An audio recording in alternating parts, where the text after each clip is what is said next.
Good evening, everyone. Hope everyone's having a good night tonight. We're gonna do a couple flies tonight. Got on the vise right here. Got this this fly right here, quick and easy one to tie, but it's a really effective pattern. I've had a lot of success with it.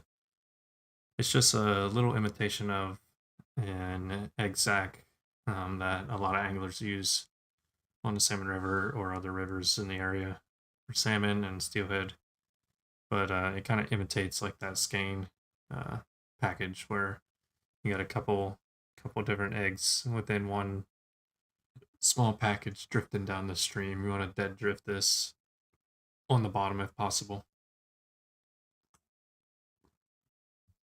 But it's pretty easy to tie, and we're going to go through quite a bit of them tonight. If you are joining, let me know if you have any questions along the way. Stop me.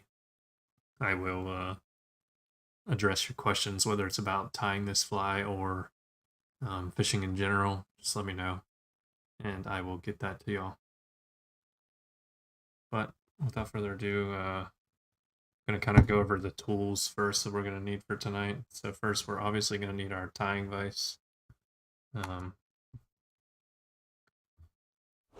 see. I'm going to put the tools list here on the screen for you.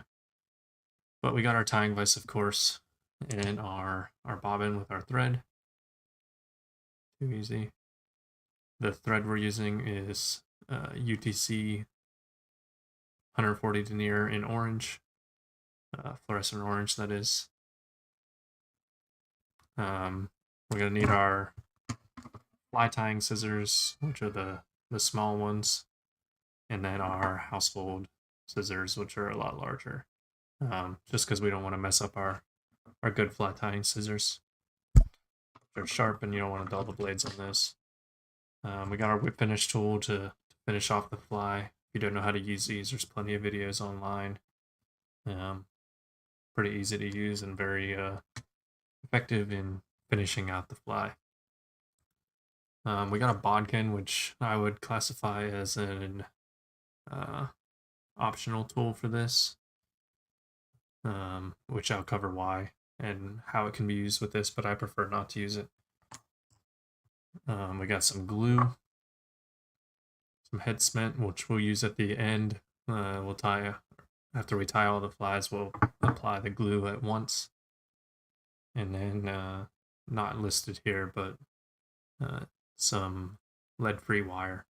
0.020 is what we're using to really help the fly sink down. So next we will go over the materials here. So we're using my favorite hooks as always. Gamakatsu octopus in red or black. Tonight it looks like I got red because I think I tied all my black ones already that I have in stock. We got size 6 and size 4 tonight. Anything from 4 to 8. Pretty good for salmon season and steelhead as well. So we're going to use that. Like I said, we got the 40 denier ultra thread. 70 will work here, but I prefer 140. It's a little thicker and the durability on it's a little higher. Next, we got our different types of glow bug yarn. So these just come in small or large packages. You can get them just about anywhere that sells fly tying materials, or even like this brand here, which is a little lower quality in my opinion. You can get it like Dick's Sporting Goods or even Walmart. But I do like the glow bug brand. This is my favorite color here. It's orange cheese, or Oregon cheese, my bad. It's kind of hard to see there, but it's Oregon cheese colored. And then we got some micro yarn as well in cotton candy pink. So these two go well together and are my favorite for the area here in New York. upstate New York, that is. What else do we got here? We got bead heads, which I would consider optional. I'm going to tie about 50-50, some without, some with. And any bead head will work as long as you can fit it on the hook. Next is the lead-free wire that we covered already. So there's different thicknesses of this, and any of it will really work. But I'm using 0.020 because that's what I have in stock right now. And it's pretty easy to tie over and with. So that's what we're going to use. All right, now if there are no questions, I'm going to start going into this fly. So like I said, let me know if there are any questions. And thanks for stopping by. Alright, we're going to get a size 4 hook first to get warmed up. Size 4s are just a smidge bigger. Just gives us a little more wiggle room in how we tie. Anyone that's tied before knows that when you get into the smaller size hooks, like 16s and 18s, it gets a little difficult to tie. You sacrifice detail for size that you actually have. So the first step is getting it in the vise there, and then I'm going to get about 1.5 inches of this wire from the lead-free wire.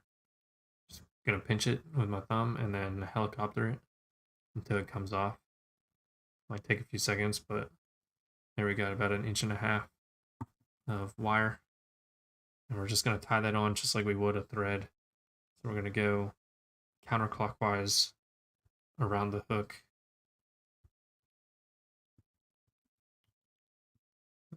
Moving the material away from us just like we would when tying.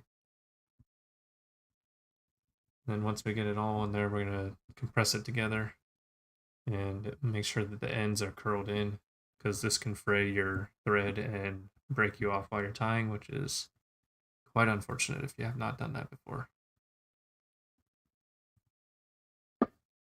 Next, we're getting our thread, and we're just going to do a jam knot up by the eye of the hook, which is just laying the thread over and then overlapping that thread with the thread on there, and that's the base of our fly right there. That jam knot holds everything together here, and then the rest is just adding tension to that throughout the time. So I'm going to slowly slide our wire up to where we tied there, and I'm going to start tying over the wire.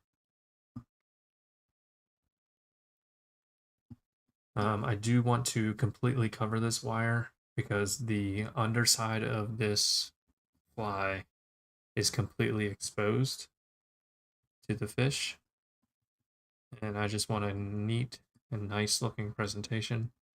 I pick orange because one, it's fluorescent, and two, it can imitate a hot spot or a blood spot in a salmon egg or any sort of fish egg. So that's good to have. And I'll cover that in a little bit here as well. So that's in 2 different parts of our fly.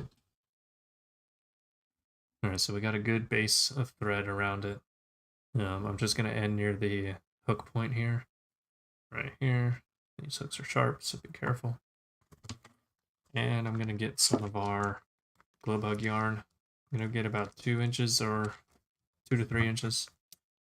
And snip that with our household scissors so we don't dull our blade on our good scissors.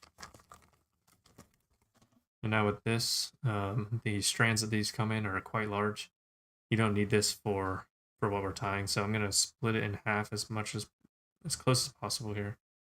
And you just separate it a little bit and then pull it apart slowly, and it'll come off even. Then we're going to take the cut end of that, put it on top of our hook, compress it down a little bit, then give our bobbin a counterclockwise spin. That'll force the line to jump rearward towards the hook bend when we tie this. So we're just going around it like this, and then this won't let it slide forward because it's the rotation on it wants it to go backwards. So we're just going to secure that down a little bit. If you notice, I tied the material to a point where it was far enough back from our lead-free wire that it kind of filled in the gap that was left behind of it. So then we get a smoother transition into the body of the fly, which just helps later. And if you're OCD a little bit, then it also just helps it look a little bit better. So then I'm doing 2 wraps behind the material just to lock it in, and then 2 more in front. Now this next part is where you can use the bodkin. For this one, I'll demonstrate with the bodkin, but I'm just pulling the material tight and taking the bodkin a little bit back, about 1/8 of an inch to 1/4 of an inch, and pulling the material forward. Then I'm going to pull that out. This is going to be our first egg in the egg sac. I'm just pinching that and then tying it down a few times with some secure wraps in front of the bundle and over top of the bundle. I'm going back and forth there a couple times to lock it down. All right. Throughout this fly, it's going to have multiple points where the orange thread is going to be sticking through there, which can just have force multiple hotspots, which is always good. All right, next we're going to do the same thing, but this time I'll demonstrate without the bodkin. So I'm just pulling straight up with this, and then I'm going to fold it back. So this second one here, I make the loop a little bit larger. One, it'll force it higher than the other imitation egg, and it'll just shape the fly a little better. So I'm doing the same thing, but this time I'm only going to do 2 wraps around because we're going to add some more wraps in a second here. So we only did 2 wraps because we're going to add some micro yarn now. All we're doing here is I'm going to need a 1/2 inch to 1 inch, just enough to tie the material in essentially, because we're going to cut this off later. But we're just laying this on top of where our tie-in is right now, and we're going to secure it down right on top of the other stuff. And then now we can start our securing wraps. So a couple over, a couple under, until this is nice and locked down. So the cotton candy micro yarn here is our hotspot imitation. Finally, we got one more egg imitation to do here. So we're going to pull up, move it forward, and then do a little pin trap around it. So a pin trap is when you have your left hand on the back of the material here. You literally put the thread between your fingers and pinch it. So right here it's not being held by anything but my fingers. And then pull straight down, and that kind of keeps the material locked in, and it also keeps the knot nice and even. So I'm gonna secure this nice and good here.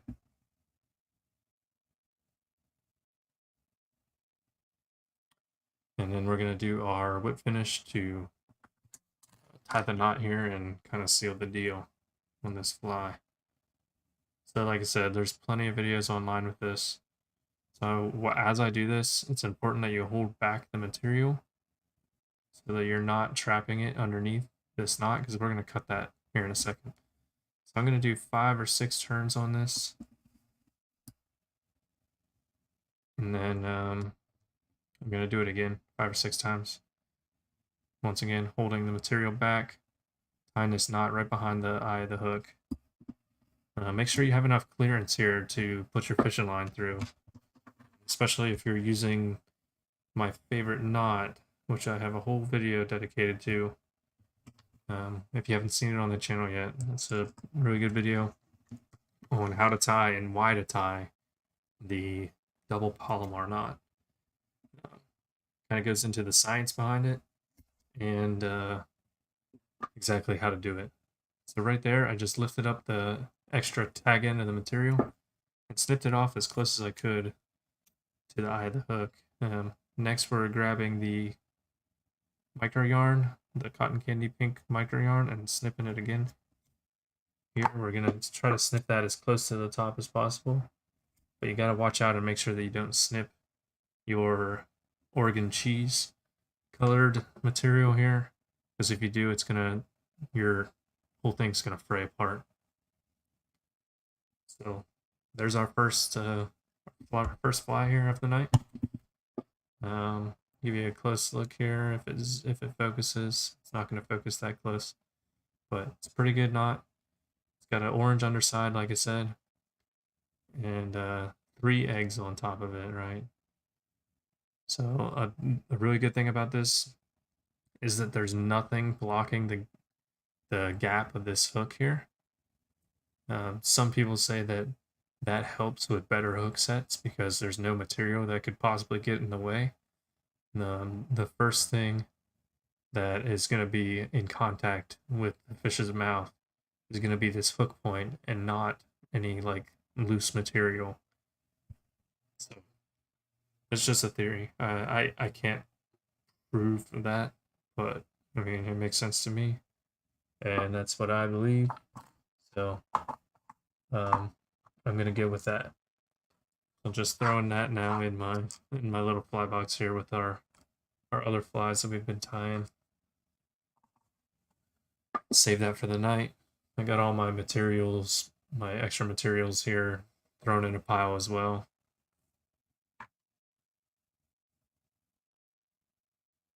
But, all right. Are there any questions out there? Thanks for stopping by. If you do, I forgot to go over this in the beginning. If you do want to post any questions on here, you're going to have to be signed into YouTube with a YouTube account, or Google account is what YouTube uses. So if you have any questions, you'll have to create an account or sign in to your Google account.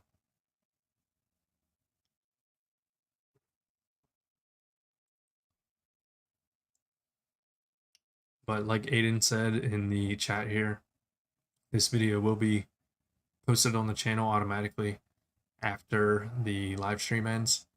It'll take a few hours to process, but by tomorrow morning, it'll be live on the channel, and you'll be able to check it out after the fact if you miss it or want to check up on anything. So check it out. You can leave questions on there because I'll get notified when those occur, and I'll know when those are posted, and then I'll be able to respond in a reasonable time, depending on what time of day it is. So next we'll tie a size 6. We're gonna do the same thing here.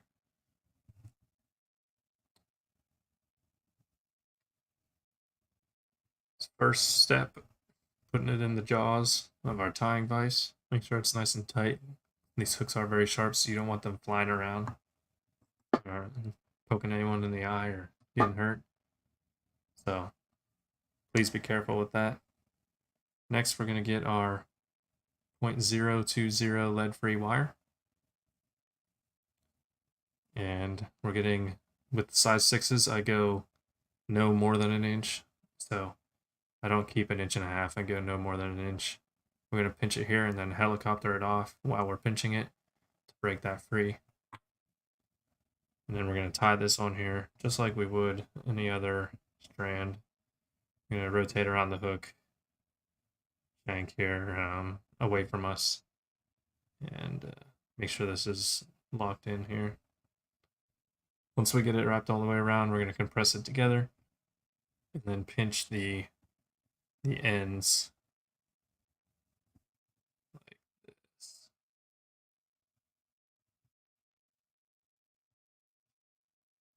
And this is free moving on the shank of the hook, and it'll give us a little wiggle room on where we tie our thread on here. So we got our UTC 140 denier in fluorescent orange thread loaded on this bobbin. We're going to do a quick jam knot right behind the eye of the hook, and then we're going to snip that off. This holds everything together. I'm going to slide our wire up to the end of that.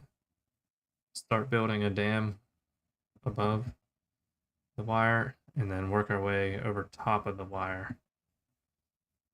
We're going to have to go over this a few times because we want this completely covered, because once again, the underside of this fly is 100% exposed at the end of this. So I'm not going any further past the hook point, or trying not to at least. And like I said, we're going to go over this a couple times. Don't be shy with your thread. It takes quite a while to burn these threads out. They load them pretty full, and it's really thin. People don't realize how thin this thread actually is. If you were just to go to like Walmart or anything and get a thread, it would be approximately 10 times thicker than what this thread is here. So it'd be impossible to tie flies with. That's why this stuff is so hard to get, because it is a special thread, and it's cut so thin that it just makes it less available on the commercial market.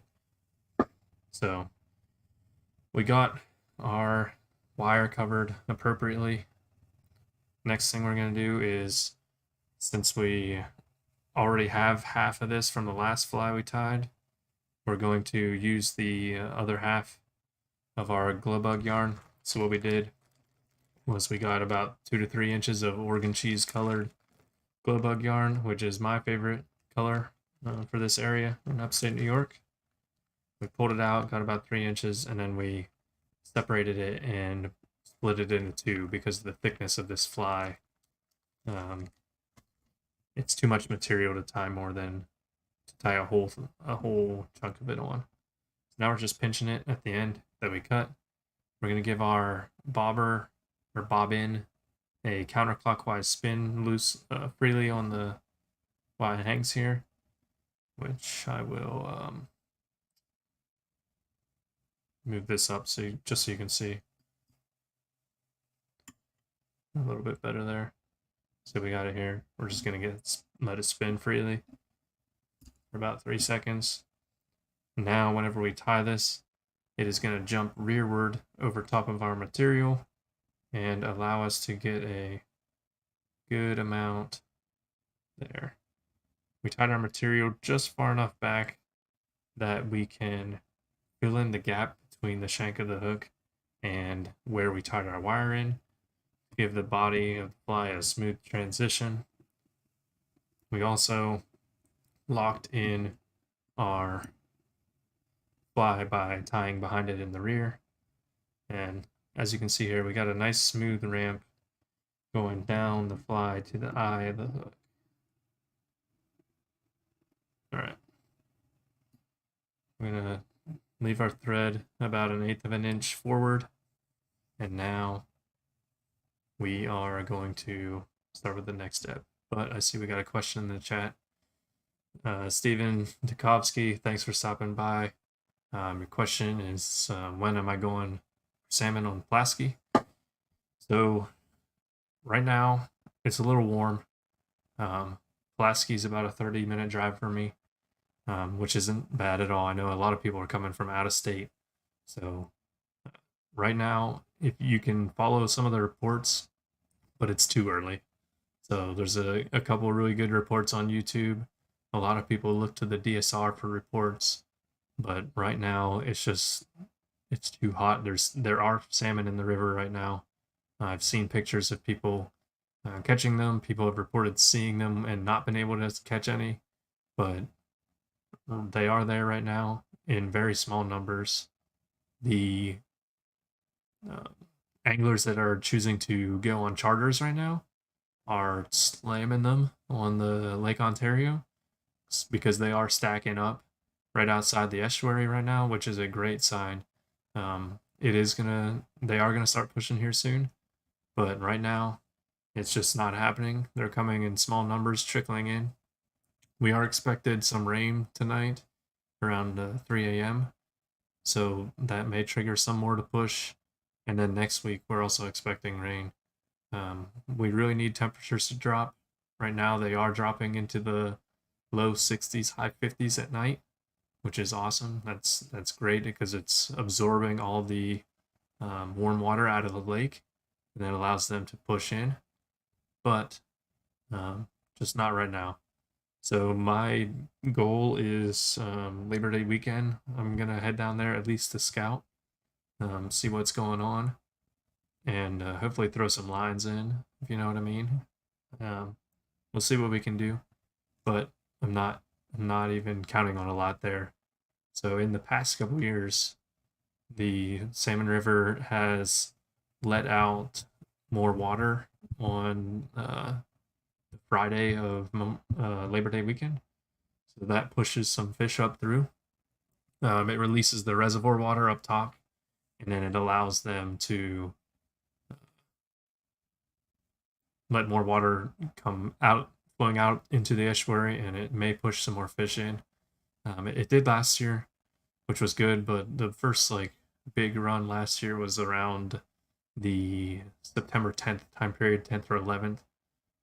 There was a good rain that night before on the 9th, and then the 10th and 11th were a Friday, Saturday. It was really good fishing that day. Um, that was last year. Can't recall the year before, but yeah. So we're gonna go down there a couple times for sure. Um, I took some time off work, so I'm gonna be having a good time there. But back to our fly here. So we're just grabbing our clump here. You can choose to use the bodkin and give it a curl around it, or you can just pull it tight. Yeah. Are you making it up this year? When do you think you'll be coming up if you're traveling?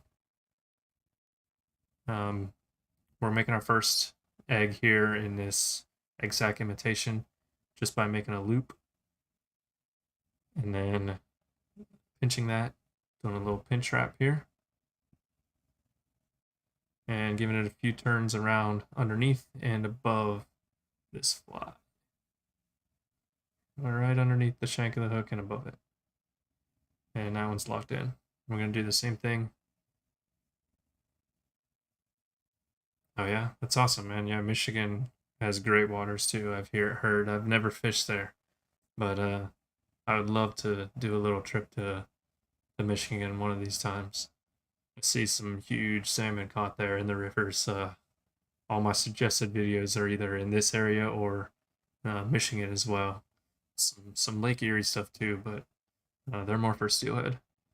But that's awesome. Yeah, a trip to New York would be great. So, what I would recommend if you do ever come to New York, book a trip for the Columbus Day weekend or the Indigenous Peoples Day 4-day weekend. It's it's right around then that's usually the best part of the run in this area anyway.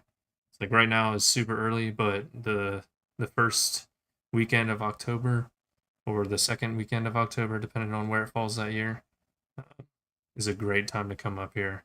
Book things in advance because it is hard to get reservations here, but uh, there's always a lot of opportunities.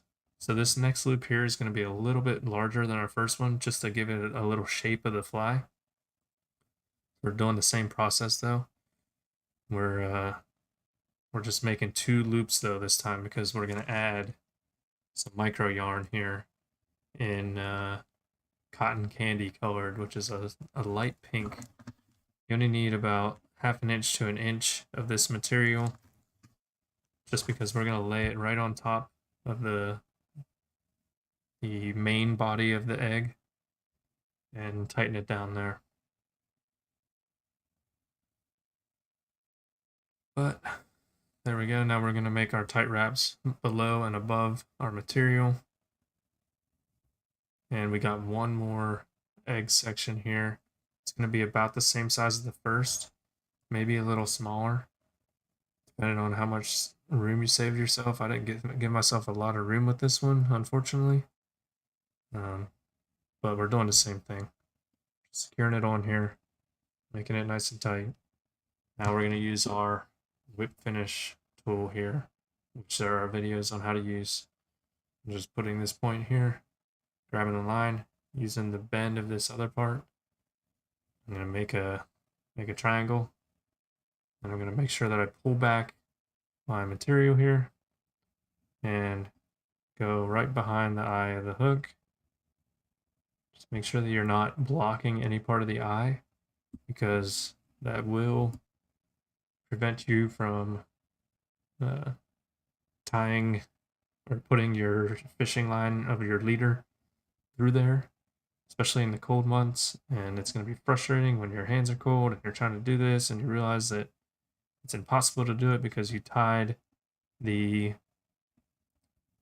knot here way too close to the mess it up to the eye of the hook.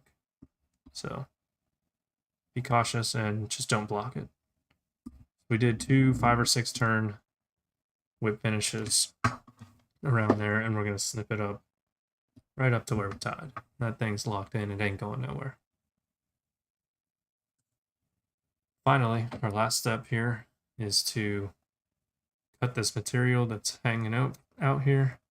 We're just going to cut up at a 45-degree angle above the material here, and voila, like that. We're done with that part. Now we just got to trim the micro yarn. Be careful not to clip your material because it'll become unraveled if you do. All right, so there is our size 6 skein imitation, or salmon egg cluster. And my focus is not working there. There it is. So like I said, this exposes an orange underbelly, which can imitate the hotspot, and then we got our cotton candy hotspot as well. When this thing gets wet, the material, it just comes to life. You gotta see it for yourself. But yeah, it's fun. Tying flies has become a huge hobby of mine. It's just really fun to decompress with it, and yeah, that stuff can be expensive, but before you get heavy into fly tying, the materials can also be very expensive. So I personally use a lot of materials that are not what you would see in a professional fly tyers video. I buy materials from cheap materials from like Walmart if I can, because for me it all works. I'm fishing the dog crap out of these things, beating them off the bottom, off of rocks, so it doesn't really matter to me if I'm using a lesser quality material, because in the end it's probably going to get stuck on bottom, or I'll just tie another one, you know what I mean? So yeah, so there are cheap alternatives out there, and I will cover those probably in future videos. For one, like hooks are so expensive nowadays, but these Gamakatsu octopus hooks that I use, you can buy these anywhere. You don't have to go like 50 miles to a fly shop. If you don't live near a fly shop, you can go to Walmart and buy this brand exactly at Walmart for $3 to $4. So, but you're new to fly tying, trout fishing, wondering where do I get my materials. Okay, so I did cover it a little bit, but so the basic materials that we got here, I'll put puts the tools back on the screen here. So this kind of stuff you can order on Amazon. Just look for fly tying materials and you can buy this. And then the other materials here that I'm using on the hook itself, this UTC thread, it's a little harder to find on Amazon, but you can find it. The key with this is the number. So 140, the higher the number, the thicker the material is. 140 is kind of considered middle ground. And then there's, I think I have, yeah, this one is also 140, but it's just about empty as you see here. But I have a 70 as well. 70 is really good for trout flies. It's a lot thinner, so I do use those for trout flies.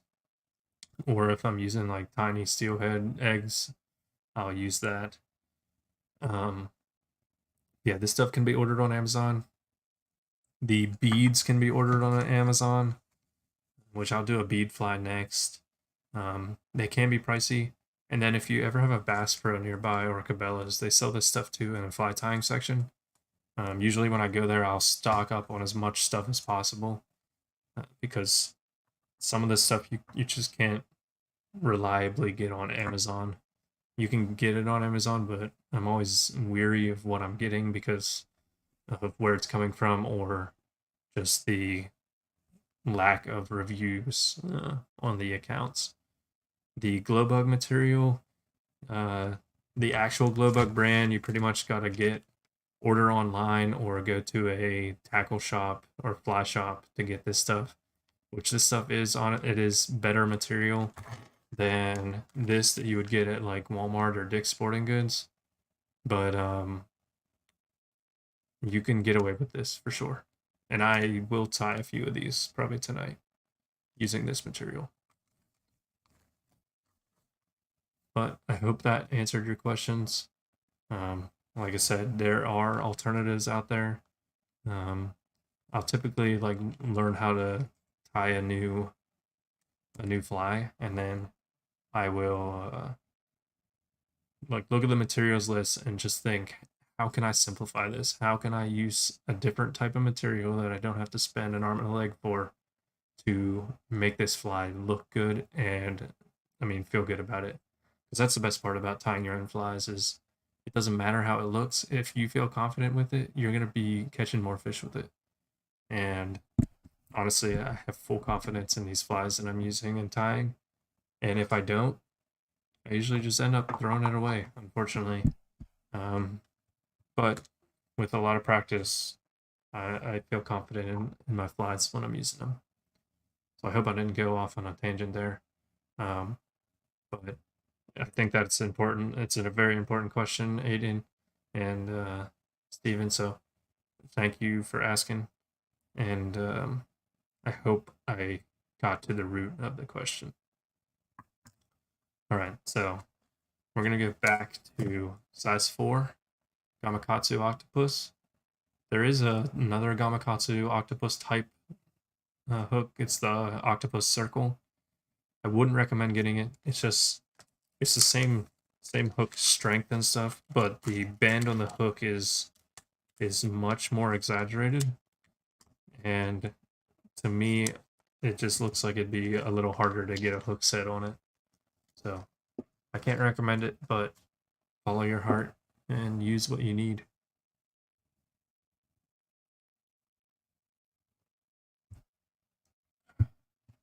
A quick drink break there.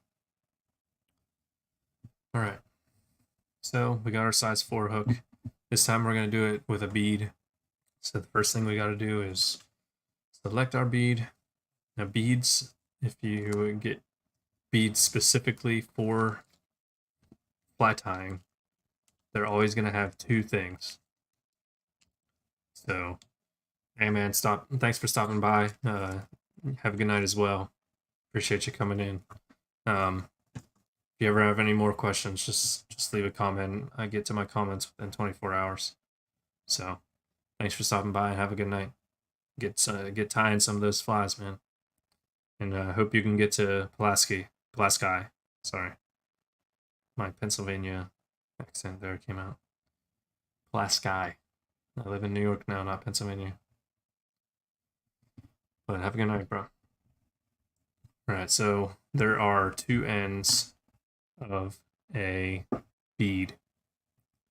And this isn't going to show you, but one end is thinner because of the focus. One end is thinner than the other. So what you want to do is you want to feed the thin end through the hook first. so that by the time it gets around to the eye of the hook, the thinner diameter opening is touching the eye of the hook, not the other way around. So we got it secured now. Our bead ain't going nowhere. Next, we're going to add our lead-free wire here. And then actually, Aiden, while I remember, so this bead reminded me. These here, I know it says Eagle Claw, but it's just an old hook bag.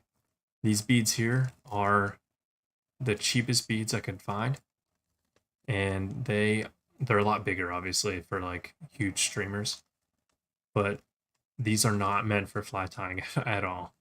I got these at Hobby Lobby in like packs of like 1,000, and the way you know is they have the same diameter opening on both sides, so they're really made for like necklaces and stuff and crafts that you can do.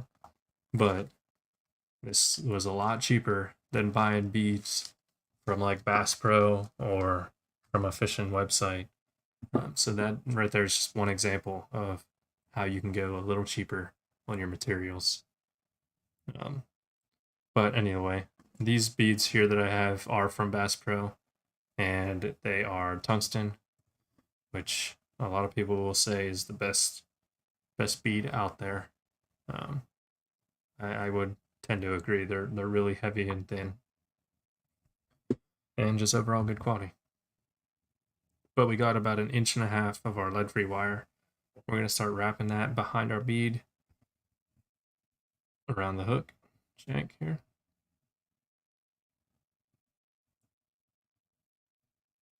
Once we get it all secured, we're going to compress it. And like I said, this one's a little bit different because we got a bead head on it. All this is really doing is securing it down and just letting it sink to the bottom, man. So once we compress that, we just want to make sure that the two ends are fully wrapped around the shank, because if you don't, you could sever your tying thread and have to start over. So now I'm going to bring the bead back to these. I'm going to twist it to shove those up underneath the bead head. And then I'm going to slide the whole thing forward. And that just really locks in, adds a lot of weight to the head of the fly, and helps our flies sink to the bottom, because we're bottom bouncing for these salmon that are hanging out on the bottom of the river. So now we're just doing a jam knot onto our shank of the hook behind our wire, giving it a little snip. Then we're going to work up and over our wire. So when you first tie this, it might go in between your wire a little bit, which is fine. Just don't pull too tight, or you could sever your wire from the shank or your thread in general. I want to cover this completely because the underside of this hook is exposed completely when we're done tying. And that is because we want nothing between the hook point and the shank of our hook to prevent anything from getting caught before it going in the side of this fish's mouth. So we got our thread here. We got it covered pretty good. It doesn't have to be perfect. It is sometimes hard to go over that last bit of wire right here. But that's fine. It may not be perfect, but it'll catch fish. That's for sure. So we need to get some new material. I'm going to go back to my favorite color, glow bug yarn here. Oregon cheese, my go-to. Just looks so good in the water.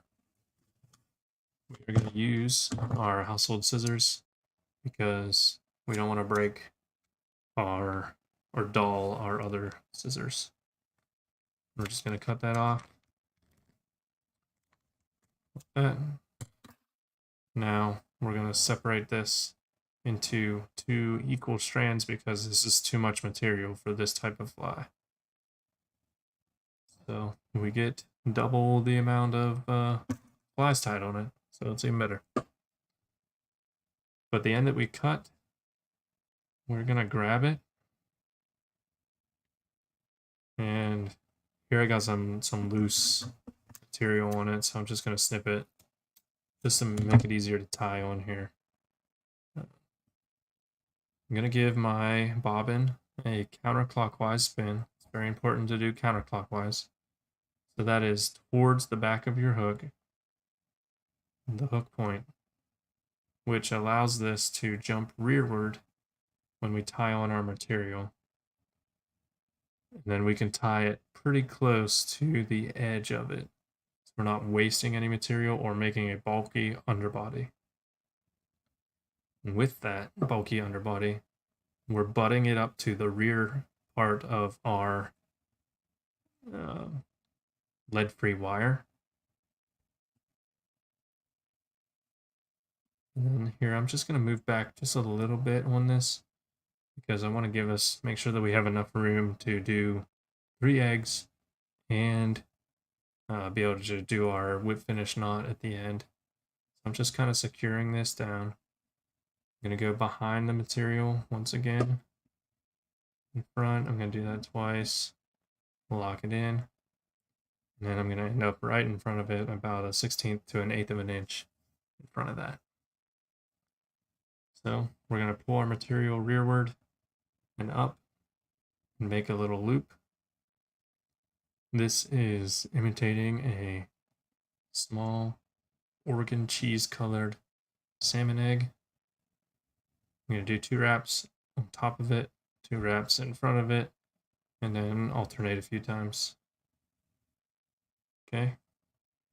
Now we're going to do the same thing, but we're going to make a larger egg to give our fly better shape and to kind of exaggerate that egg on top of the other one.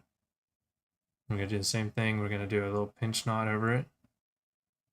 I'm going to go around twice, and then we're going to pause. Because now we're getting our micro glow bug yarn.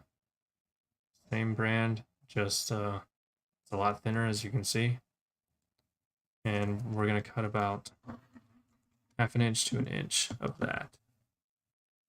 Don't stab yourself with your scissors like I just did, because that kind of hurt. Once we got that, we're just going to lay it on top like this and secure it. 2 more wraps on top, and then a couple wraps in front, and go back to alternating. Just make sure that you're splitting the gap between both the yellow and the pink material here. You don't want to be trapping anything underneath your thread that's not meant to be. Finally, we got one more egg part here, which is going to be about the same size as the first one, maybe in between the size of the first and the second one. And we're going to secure it down the same way as all the other ones. Do some in front, some behind. And this is a real simple fly. You can knock a lot of these out at a time, which is awesome. And then you just fill this fly box up. There's other materials you can use for these flies as well. But now we're just whip finishing and pulling, making sure we pull back this material because we don't want to trap it, because we're going to cut it in the last step here. Just doing a couple turns here, 4 to 5, 5 to 6, whatever floats your boat. And then to be extra precautious, I like to do that twice. Probably not necessary, but like I said, fishing these is all about confidence. And if that helps me gain a little confidence, which I just messed that up, porked it. Whatever helps give you a little bit of confidence will help you catch more fish. So I have to untangle this now, and it's a mess. This stuff's hard to see too.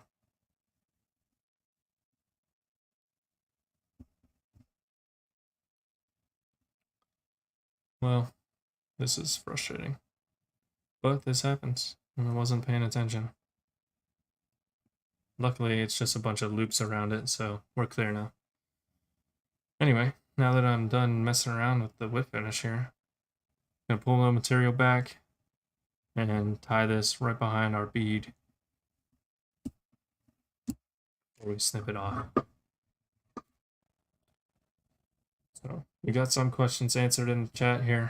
If anyone else has any questions, you just gotta be logged into YouTube or Google, and it'll allow you to comment then. So we're going a 45-degree angle here, pulling our material tight, and then if you have a good pair of scissors, it'll cut across. If you're using old kitchen scissors like me, it might take a little while.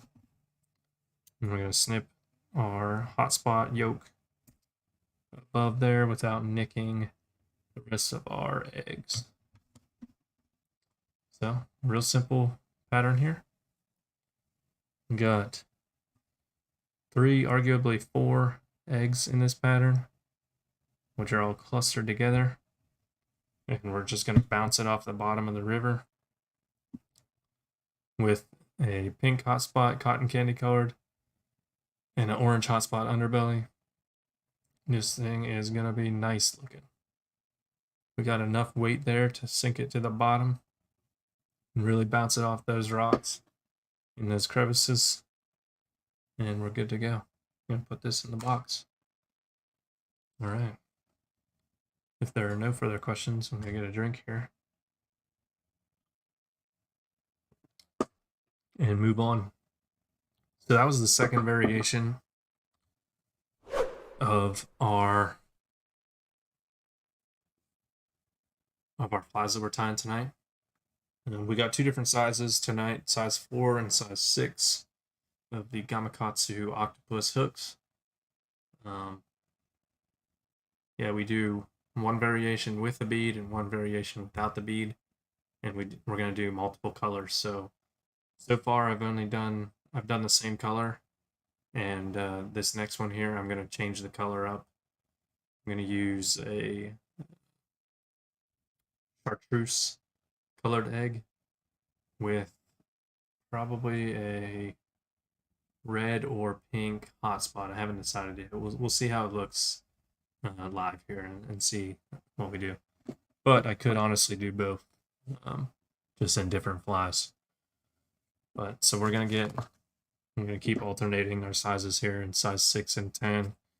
Let me get the cam back here, hand cam. There we go. Size 6 Gamakatsu in red. We're running low on hooks, but luckily, like I said, and I have this covered in its own dedicated video on the channel. I have a playlist for this year's salmon fishing tips. Right now I've got 9 full videos on it, covering a range of topics, and the hooks that I use is one of them. They're super easy to find and pretty cheap, which is why I'm not worried that I'm running low on these, because I guarantee I could go to Walmart right now and buy these off the shelf. So here we go. We're gonna do this one without a bead in a different color this time. So we're still gonna use lead-free wire though, in 0.020, and we're gonna need about 3/4 to an inch of this. Just a little bit to help it sink down there.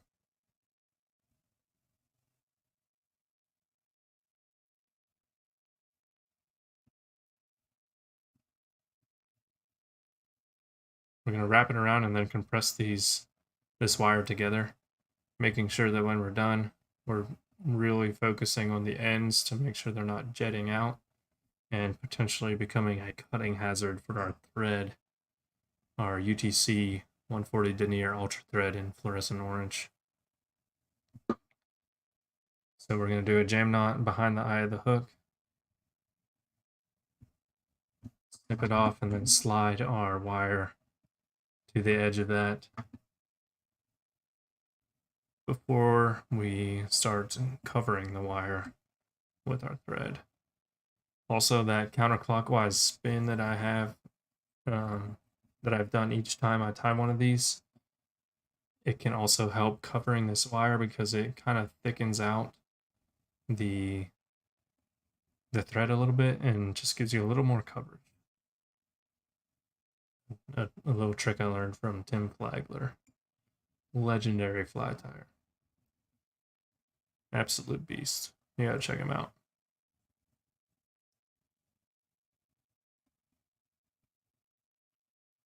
Alright, we're just covering our threads here, making sure that it's good to go because, like I said in the last one, the underside of this fly is exposed to get a better hook set so nothing's in the way. But with that comes exposing the threads beneath it. Now we got some true screen material that we're going to use. And this stuff, whatever brand this was, came in thick because this stuff is super thick. I'm going to actually pull this, and look how thick this is. I'm going to pull this into thirds. The glow bug material I pulled in halves, but this one is a little thicker. I'm going to do thirds and be perfectly fine with that. No loss of sleep on that. So we got our material here. We're just going to tie this after doing another clockwise spin, which you can't see, but you probably saw my thread bouncing around there. That's from me spinning it. I'm going to tie this in behind our wire and then level it out up to the wire. This is all tied on top of the shank of the hook. You do not want this to be below. Everything we do of this hook or of this fly is above the shank. If there's any questions on this fly or anything else salmon related or fishing related, or even if you just want to say hi, let me know. We're going to tie some loops behind the materials and lock it in, and we're good to start now. So here we go. Pulling it up, making a little loop, and securing it with a pinch wrap at first, and then some tight wraps around the top of the material and in front of it, just like that. Next loop, we're going to do the same thing.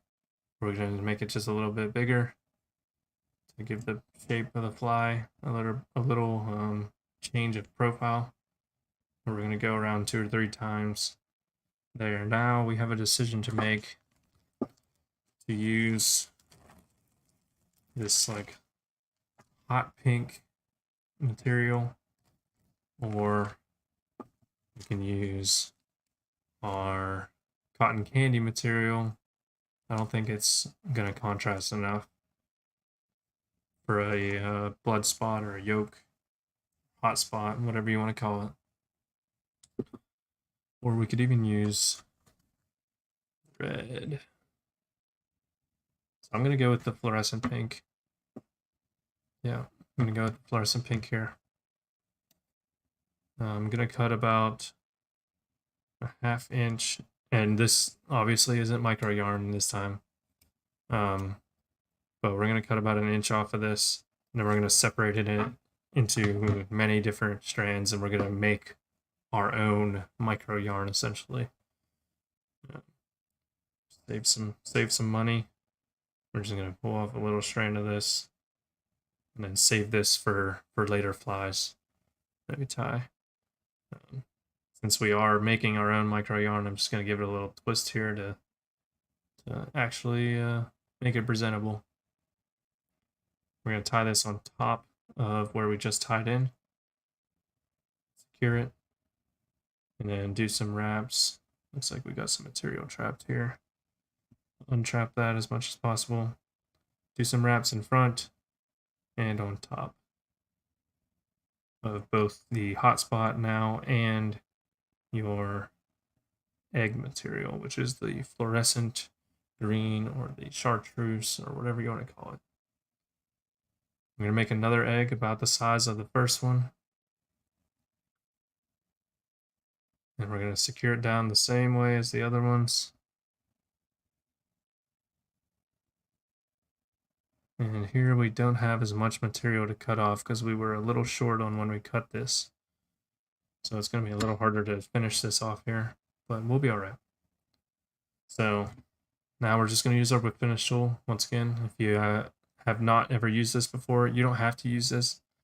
Some people just use their hands and do some funky knots that way, but this is just easier for me. So I'm going to do a 5 or 6 turn whip finish, and then I'm going to repeat the process and do the same thing again.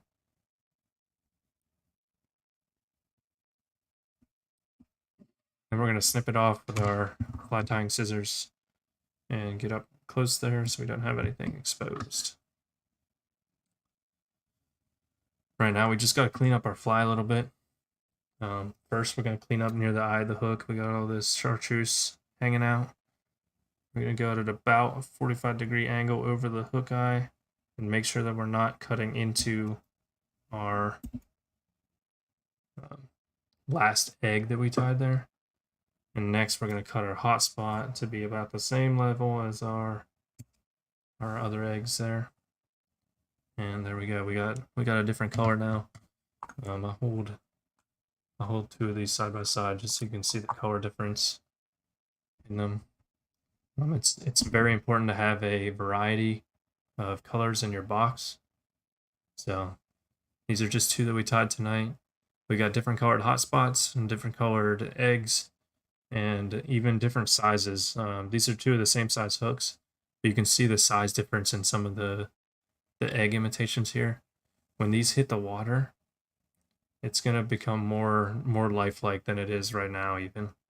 We got an orange underside here that's exposed, and this is to have the best possible hook set so that no material here is blocking what's coming from the fish's mouth, which would be my pointer finger here. No material is blocking this from going into the hook. So it's just a more efficient hook set. All right, we are going to do that same color combination there, but we're going to do it with a bead this time. We'll stick with the size 6 hooks here. And before we get started, I do want to make sure that there are no other questions until we move forward. Primarily doing 2 different types of flies tonight in various different colors. I got multiple color choices here, including, so the white here is actually really good for steelhead in this area. White and like an ice blue, really good for steelhead on Salmon River. Don't know why the blue works, because eggs don't turn blue, but why the white works is because later in the season, the longer those eggs are in the water and dormant, the lighter they become. So they actually get like a white hue to them. And then that's like the steelhead's primary food source is salmon eggs. So the white egg imitations are really good to have. If you don't have white material, I suggest you get some.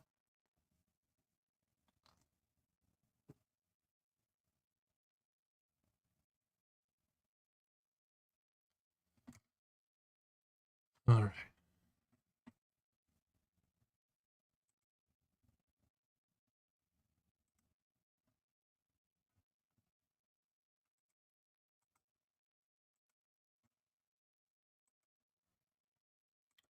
Sorry, I had to do a quick check there. So we got our hook. It's a Gamakatsu octopus size 6 in red. And we got our tungsten beads. We're going to grab one out of there without spilling all of them. Spilled all of them the other day, and it took me quite a while to find all of them. I did not want a choking hazard for the cats or the dog or the kids, so I had to pick up all of them. But we are going to feed the small end, the thinner diameter end of the bead in the hook point, and then that is going to ride all the way around to the eye of the hook so that the thinner diameter opening is against the eye of the hook. That's the way you want to set this up. Secure it in there nice and tight. And then get some lead-free wire. I'm using 0.020. You can use 0.015 or 0.025. Those are the 3 common sizes. You grab about 1 inch to 3/4 of an inch and pinch it, and then helicopter it around until it breaks, which doesn't take that long. Then we're going to wrap this around the shank of our hook, like so.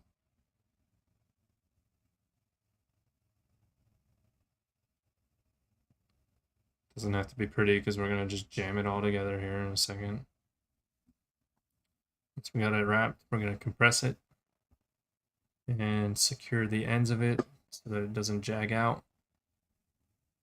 And we are going to meet the wire with the bead and do our best to shove that into the bead head and before shoving it all the way forward. So that just really locks in the wire, especially when we put our thread around it here. Keeps it from sliding, keeps everything in place perfectly. So a short jam knot here behind the material will also help lock it in. Cut our excess there. And work back to above the hook point. And then we're going to work forward to cover these threads.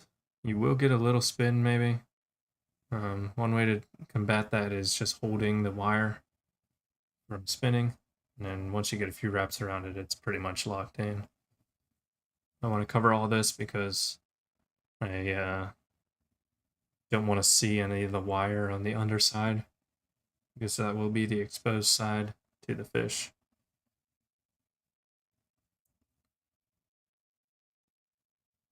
But I also don't want to use too much material here because it doesn't have to be perfect. And go back to the hook point, which is our tie-in point, and get our material for the next part, which in this case is a split in third hunk of chartreuse glow bug material. This in particular is not glow bug brand, but that's perfectly fine. You can get away with a lot on how you do this. I am just going to snip off and make this clean to let me tie it in a little better.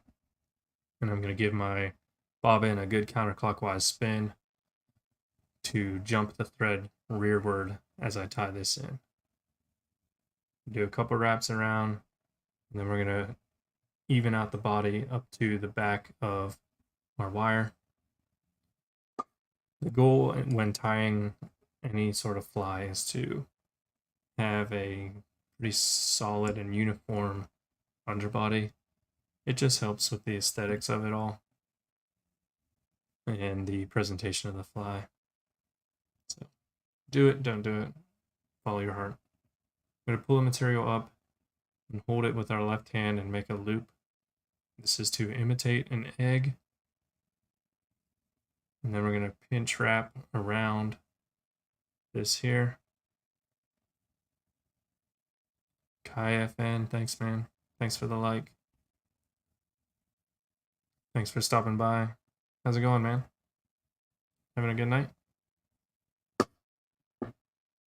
We're gonna make another loop here to imitate another egg, because this is a salmon egg cluster, not just a single egg as my last live stream covered. This one's going to be a little larger to give the fly a larger profile. We're only going to do 2 wraps here, and then we're going to tie in a hot spot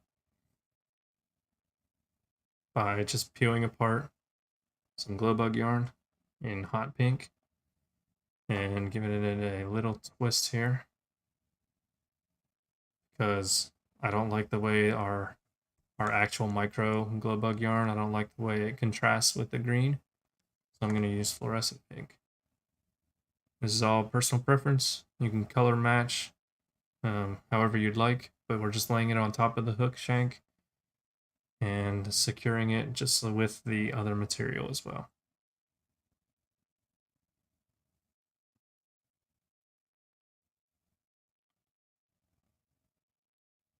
All right, we're going to make our final egg here. And it's going to be about the same size as the first one, but you can mess around with this. It's really personal preference. Whatever you think looks good is going to give you the confidence to catch fish, and that's all that really matters. Unless you're like selling these to people or giving them away to your buddies. But even then, I want to give away the best thing I can. And yeah, if you guys see me on the Salmon River, swing by and I'll give you some of these hooks. I've got tons of them. And yeah, just mention that you saw me on the channel here, and I'll give you some hooks to fill your box. It'd be super cool to link up with you guys and say hey. So we're doing our whip finish now. Make sure you pull back the material before you do this, because you don't want to trap anything, because we're going to cut it. I'm going to do 4 or 5 whip finishes twice. Be good to go.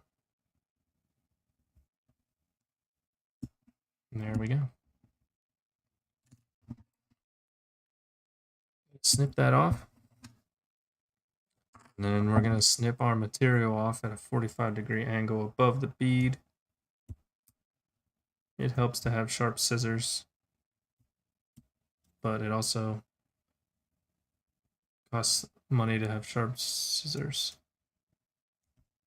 And you can get away with just about anything. If you have patience, you can get away with anything. I am trimming this down as close as I can because I don't want it to interfere with tying my fishing line from my leader through the eye of the hook. Then we snip off our hot spot top there.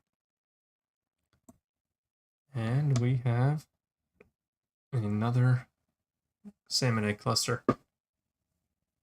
Please let me know if there's any questions on these or salmon fishing in general.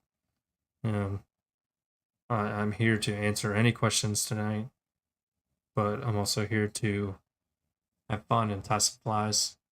So here we go with this one. Pretty glad how it turned out here.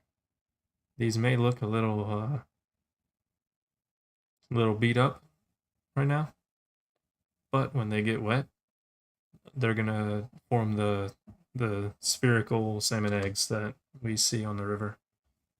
So really cool pattern. Really cool pattern. We're starting to fill our box, or these are all tied tonight.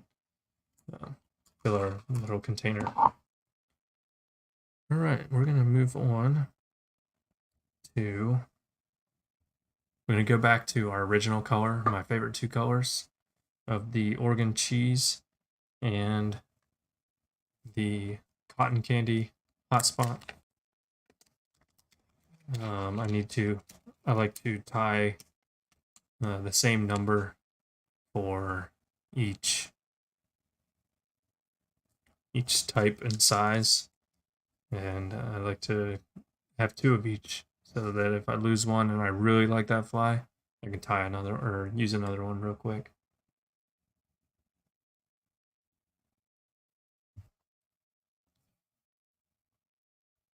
There's no questions in the chat, then I'm going to get started. Like I said, we got our octopus from Gamakatsu brand, size 6. Red hooks, black hooks are great too. I already tied all those that I had on stock, so we're on red now. I haven't found that the color of the hook matters with salmon. I know I've spoken to a few people on the river that will not use anything but red for steelhead. And I personally think it's just a personal preference thing, but they they were they were hardcore all about the red for steelhead, so maybe they're onto something. We're just feeding the bead onto the hook point with thin diameter first, so that the thin diameter rides the back of the eye of the hook. Securing this, you want to make sure that your hook shank is a general flat line. It may, yeah, it looks a little crooked on my camera here, but that could just be the angle of my camera for the hand cam. But we got that now. We're going to get our lead-free wire, as always. Add a little bit more weight here. I'm going to get about 3/4 of an inch to an inch. Helicopter it free. Good to go. Breaks off. This stuff breaks off real easy. It's really pliable. It's not like a solid wire. This is one of those things that you can't really cheap out on. Or I haven't found a cheap material that is as good as this stuff. It really adds a lot of weight to your fly, but it still keeps a thinner profile, which are the two main things that help your fly sink to the bottom. Once we wrap it around, we're going to compress the wraps together and secure each end so that we don't cut our thread or provide any blockage of material. That's the hardest part when putting on wires, just making sure the ends are secure. Then we're going to slide our bead over top of the end of it and slide that wire wrap right into the head of the bead.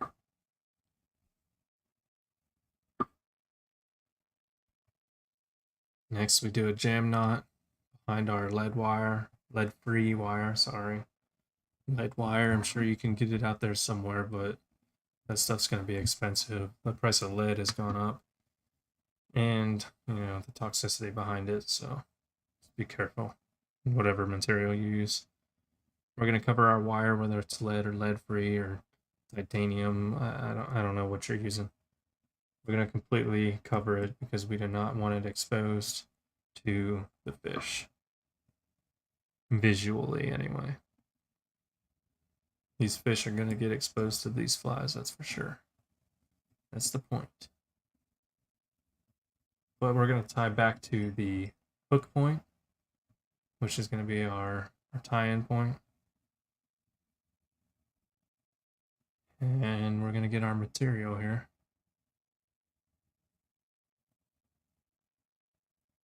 Coming up on an hour and a half in the stream here. Probably going to call it quits here after either this fly or I might do one more. But unless there's questions, of course, I'll answer any questions until they stop rolling in. But good stream tonight so far. I'm having fun. Hope y'all are having fun, having a good day.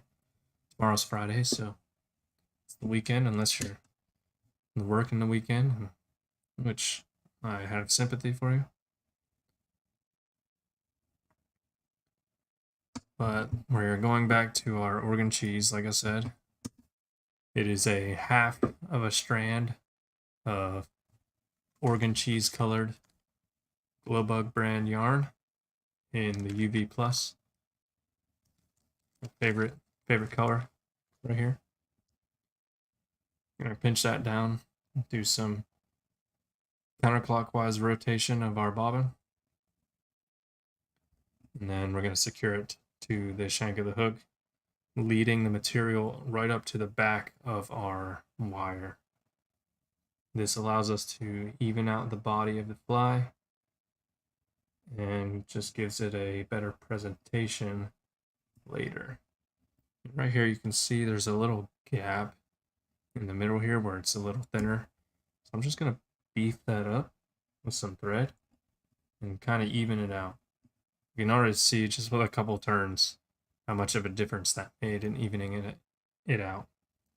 But we're going to go back to our tie-in point go behind the rear of our material, which really helps lock it in place.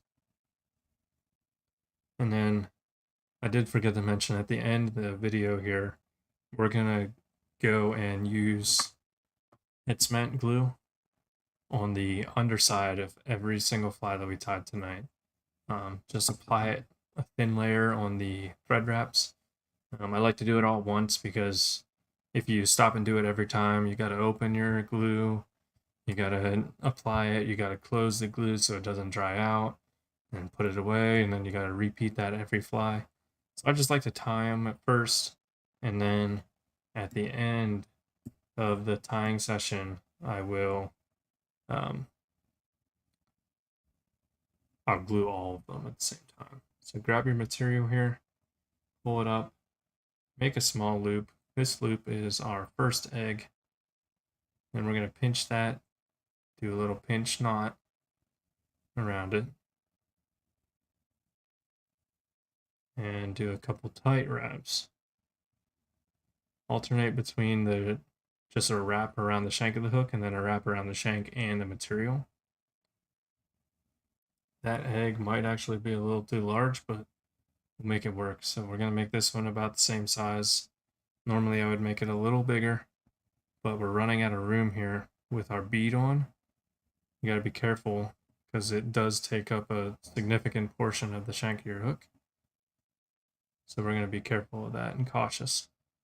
Before we get carried away too much though, we got to make sure we cut out a 1/2 inch to 1 inch of our micro yarn in cotton candy pink colored. We're going to secure that on top of our Oregon cheese colored glow bug yarn. This stuff,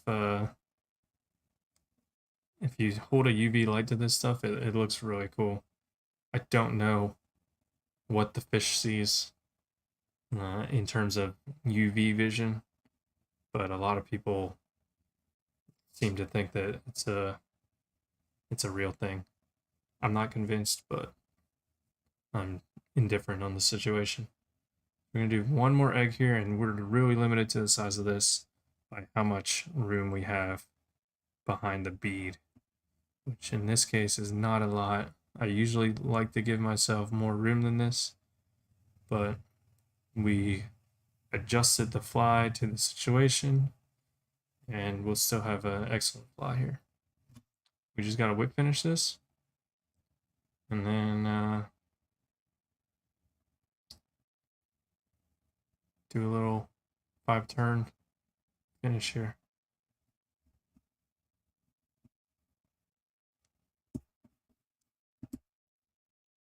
We're going to do that again to secure it and lock it down even more. And then when we apply glue to this on the thread wraps, this thing ain't coming unraveled. You'll lose this thing to a tree or the bottom before the fly dies.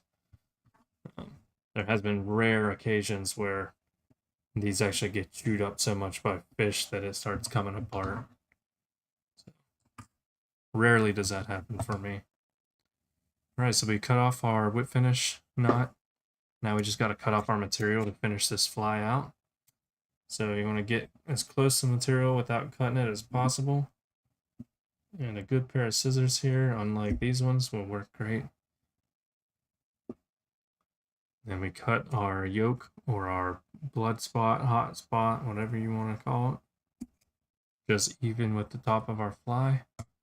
And although we ran out of room, I do like the look of this one. This is definitely a keeper here. So we got three eggs, pink yolk, and an orange underbody, which could also be misconstrued as a yolk or a blood spot. Pretty good. There's no material blocking between the shank of the hook and the hook point, so that creates a better hook set. And we are done with this.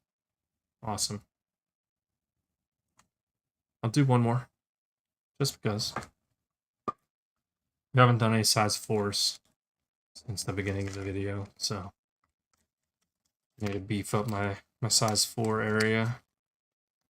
Like I said before, and we'll continue to preach, you gotta have a variety of sizes, colors, shapes, patterns, you name it. And these fish can be picky, and you shouldn't mess around with the same fly. A fly that worked for you last time might not work this time. You gotta be flexible. Gotta be flexible. Alright, so we're doing this one without a bead, size 4, Gamakatsu octopus, red hook, black hook works too. No bead this time, which is fine. I like to have a variety of bead, no bead, but you gotta have options. Still gonna use the lead-free wire though, because I like these to get to the bottom quicker, sooner rather than later, because the sooner you get it to the bottom, the more you have a presentation to the fish. If it takes 5 seconds to get to the bottom, as opposed to 8 seconds getting to the bottom, that's 3 extra seconds that you're giving a potential fish a look at your fly. In 3 seconds, depending on how fast the water's moving, I mean, you can go a far distance in 3 seconds on a fast river.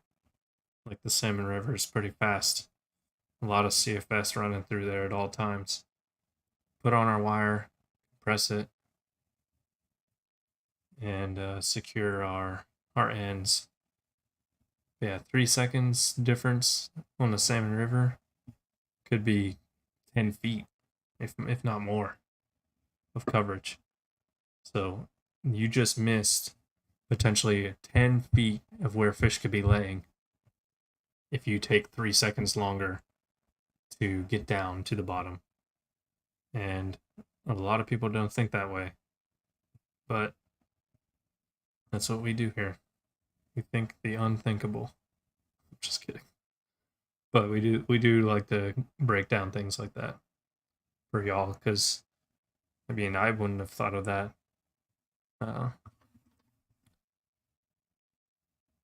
If I'm out fishing, I'm not thinking about that. Now back here on my tying vise, this is when I get to think about things and think about what I did right or what I did wrong. So it's always good to hit the tying vise after a day of fishing, or if you're recording yourself, to check out the footage.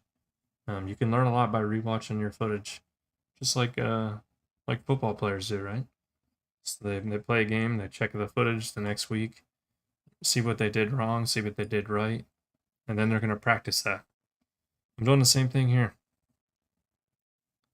I review my footage and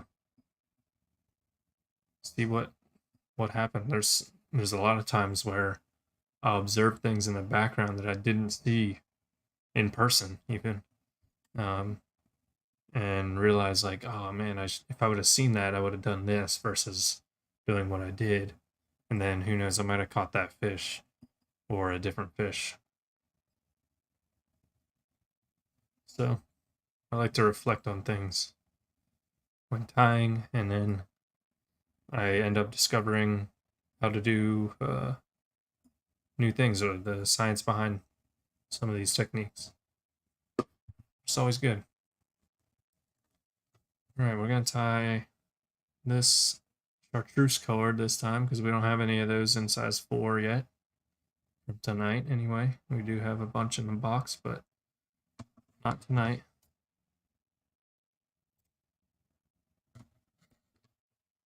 And give ourselves a counterclockwise spin on the bobbin to jump the thread rearward when we tie this. Just like this.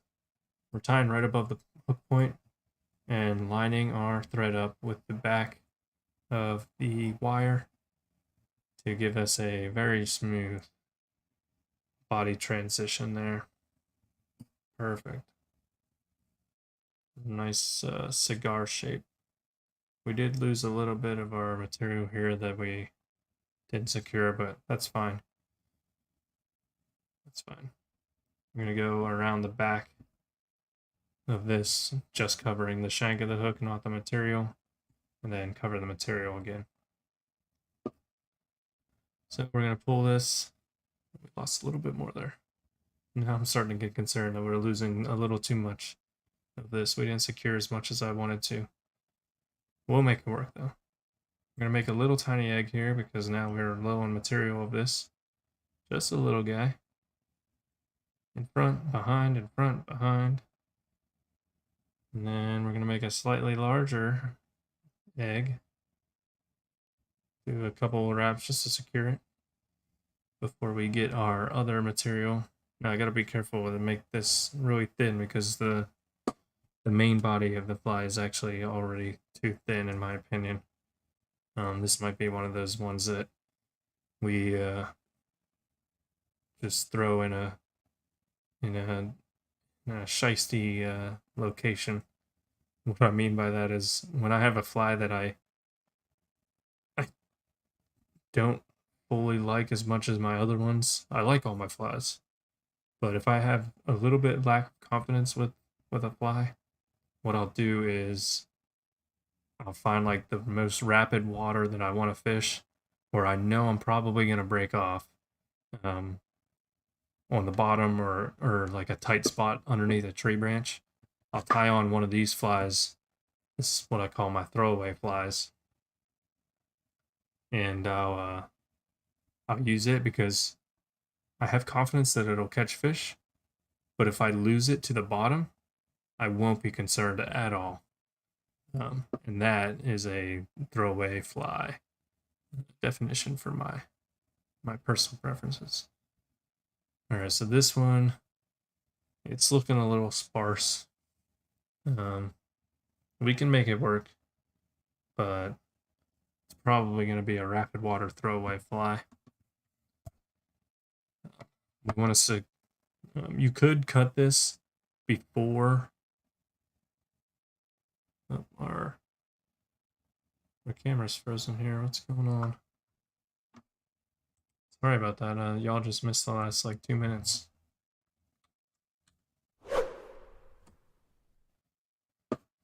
Let me fix this camera real quick. I'll be right back. We only got a few minutes left.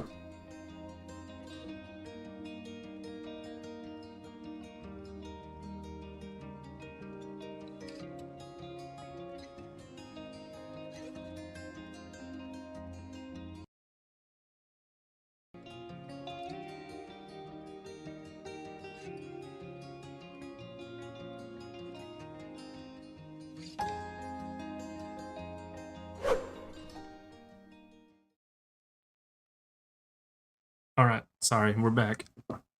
My phone took out the camera there. So now y'all can see the hand cam. Sorry about that.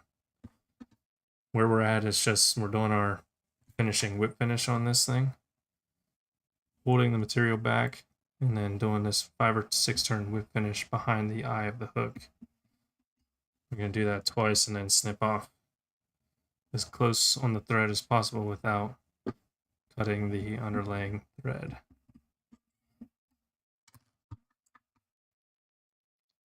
Yeah, I don't know why the camera cut off there, but I'm glad I looked up. That's why you gotta periodically check. So then we just snip off this stuff here and discard our material.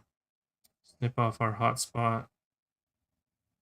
And due to the thinness of this one, I'm gonna throw this in the fastest of waters possible. And if it gets stuck on the bottom, I'm not going to be too upset about it. But nonetheless, this thing will catch fish. I confident of that. So right now, all I'm going to do is start applying the head cement to all these. So I'm just going to put this upside down in my vise, get our head cement material. You can use whatever glue or hardening substance that you like for fly tying. This stuff is really good. I'm just getting my bodkin here and tapping it down, and then applying a thin layer of this stuff on the exposed thread wraps, and letting that dry. Make sure that you don't get any glue in the eye of your hook. You might have to clear it out with your finger.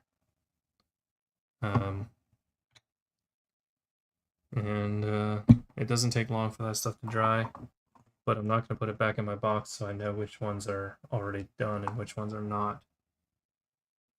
This also gets us a good chance to re-look all of our flies before we end the night.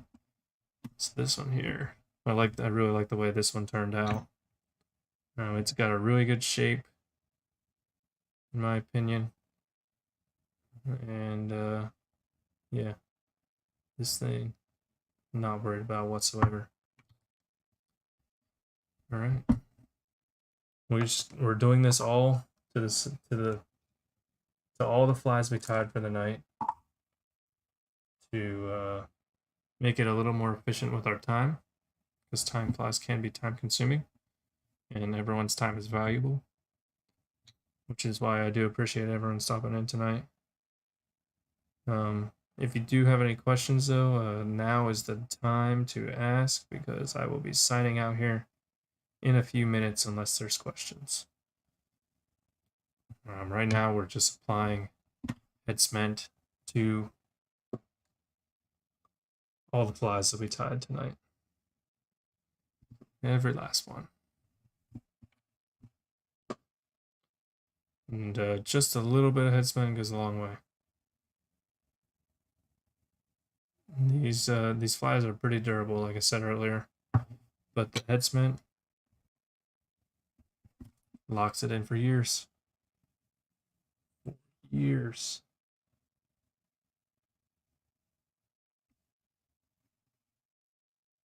This one could have used some more TLC, but it'll work. See how I got some of the green chartreuse material underneath the body of the fly. I don't personally like that, but that one might become a rapid water throwaway as well. This one here, I don't know how easy it is to see. We got a little too close to the eye of the hook. See how our thread wraps started covering the eye? That may cause a potential issue when we tie our leader to this. I think that I'll be good to go with 12-pound fluoro to make it through there. But with double Palomar knots, you got to make it through twice. So it is a little concerning. It's all right, though. We'll give it a shot, and if it doesn't work, it doesn't work. Just got to be adaptive. That's why we have a whole bunch of these in our box. All right, so we glued 6 of them. How many did we do tonight? 9, looks like. I think, yeah, 8 or 9. Cool.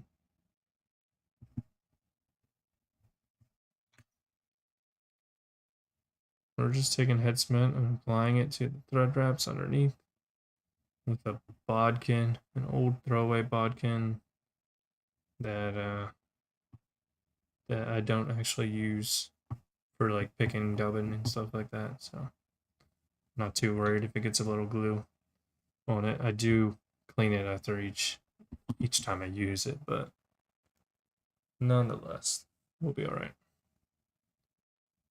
This one here turned out pretty good. It's a little on the bigger side, but that's okay. Like I said, you gotta have various sizes of eggs in here, because different eggs can be different sizes.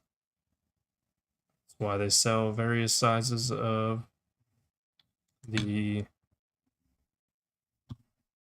what do they call them? Beads, trout beads, at the fishing shops like Fat Nancy's and All Seasons. Steelhead season for trout beads. They have different sizes, and you should too for your salmon eggs. Every egg is different and unique. So should your imitations. All right, but that does it. Good session tonight. Thanks for everyone stopping in, putting your questions in the chat. If you do have any questions, you'll have to sign in on YouTube or Google to leave a question, or even drop a like. You'll need to be signed in. It won't let you like unless you're signed in. But thanks for stopping by, everyone. Hope you all have a wonderful weekend this weekend, and a good Friday tomorrow. I'll be letting y'all know when the fish are pushing up in, along with the other reports that you'll see online. Let me know if you're excited for salmon season. I know I am, and anyone that knows me knows that I am. But yeah, we got more videos coming out. So right now we got nine videos pushed. The 10th one is already made. I just got to edit the footage, and then we have 5 more after that. It's a 15-week series, 1 video a week, and then I release a short version of each video as well if you haven't seen them, which the shorts requirement, it has to be less than a minute. So if you don't got time to watch it, check out the short version. And yeah, let me know if you have any questions. I'm covering everything from the type of rods you got to use, the type of reel you should use, the type of line I recommend, how to tie the knots. So that's the leader to mainline knot and the leader to hook knot. Type of hooks that I'm using. What else do we got? And each one of these breaks down the reason why I do it. So it is a lot of information on this series. I do have them all in a playlist called Salmon Fishing Tips on my channel. So check it out if you want to check it and learn something. If there's something I missed, let me know. I'm learning too. It's important that we teach each other and grow the community. So thanks for stopping by, and I'll see you next time, hopefully. So once again, everyone have a great night, good weekend. The fish are coming. They're just not quite here yet. Just a little too hot. The water temps are still a little high, and we had a really dry summer up here in upstate New York. So the water levels have been low until this past week when we got a lot of heavy rain, which is great. But thanks for stopping by, and I'll catch you next time. See ya.